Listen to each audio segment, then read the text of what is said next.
మూంగ్ దాల్కి హల్వా. ఇది banana cake. ఇది pudding. Yeah banana cake నా దగ్గర తీసుకో. నువ్వు తెచ్చుకోలేదా?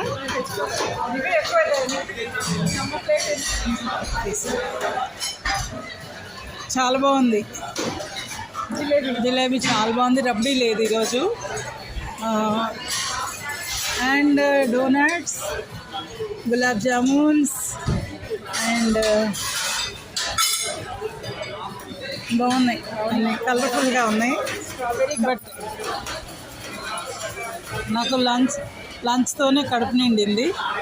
సో నా ఫేవరెట్ మూంగ్ దాల్ హల్వా ఉంటే ఇంకా ఆ ప్లేస్లో ఇంకేం పెట్టలేను. సూపర్ ఉంది. చాలా బాగుంది టేస్ట్.